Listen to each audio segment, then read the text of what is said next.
আর একটু নাড়াচাড়া করে নিই হয়ে যাবে শাকটা, তারপরে নামিয়ে দেবো। তারপর টেস্ট করে দেখি কেমন হয়েছে, নুন ফুন যদি না হয় মুশকিল।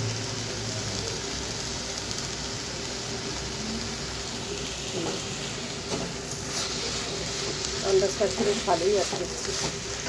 একটু মিষ্টি দেবো, চিনি খুব সামান্য একটু দিয়েছিলাম, এখনও যে খুব বেশি দিচ্ছি তা না, সামান্য একটু দেবো। নিরামিষ জিনিসটা দেখবে একটু হালকা মিষ্টি যদি হয় না ভালো লাগে খেতে, তাই না? আচ্ছা, আমার তো এত বড় পরিবার, 75 সামথিং, তো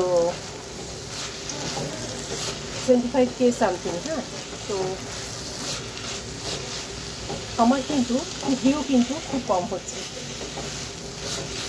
আশা করেছিলাম এত বন্ধু বান্ধব, এত বড় একটা ফ্যামিলি, ভিউটা অন্তত ভালো হবে। তো তোমাদের কিন্তু এখন কারোরই কিন্তু সেরকম একটা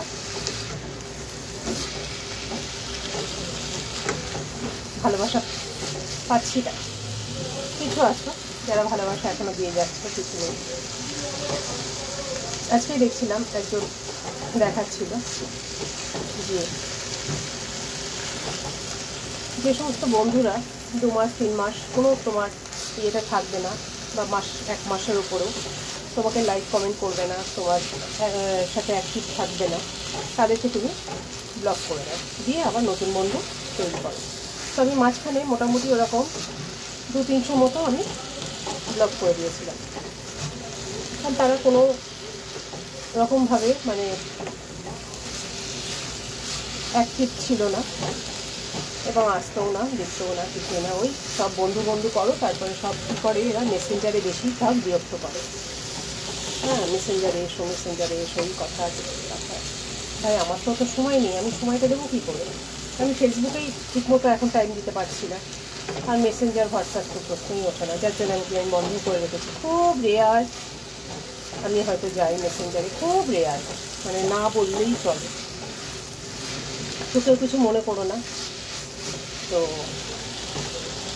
ভাবছি যে দেখবো ফ্রেন্ডলি দিয়েতে গিয়ে যে কারা কারা আমার সাথে আছে, কারা নেই।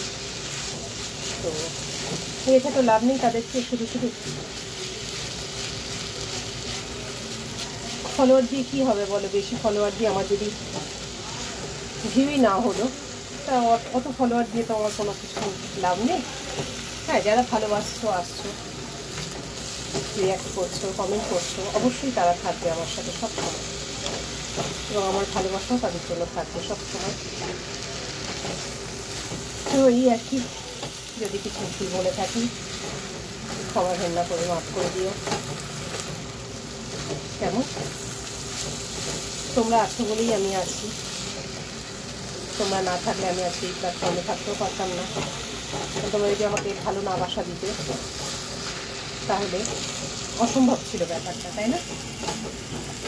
তোমরা ভালোবেসেছো, অবশ্যই আমি তোমাদের ভালোবাসা দেবো, দিও, ভালোবাসিও তোমাদের সবাইকে। তো দেখো, গল্প করতে করতে শাকটা আমার হয়েই গেল রান্না।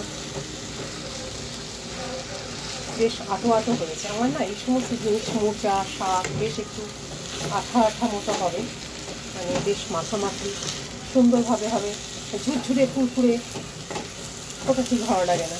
একটু বেশ গামাখো গামাখো বেশ সুন্দর হবে খেতে, দারুণ লাগে। তো সামান্য জিনিসগুলো যদি না সুন্দরভাবে রান্না করা যায়, আমার মনে হয় সেই সামান্য জিনিসটাও না অসাধারণ হয়ে যায়। তো এটাই আমার ভালো লাগে, এটার জন্য আমার রান্না করতেও ভালো লাগে, খাইয়ে তৃপ্তি পাই।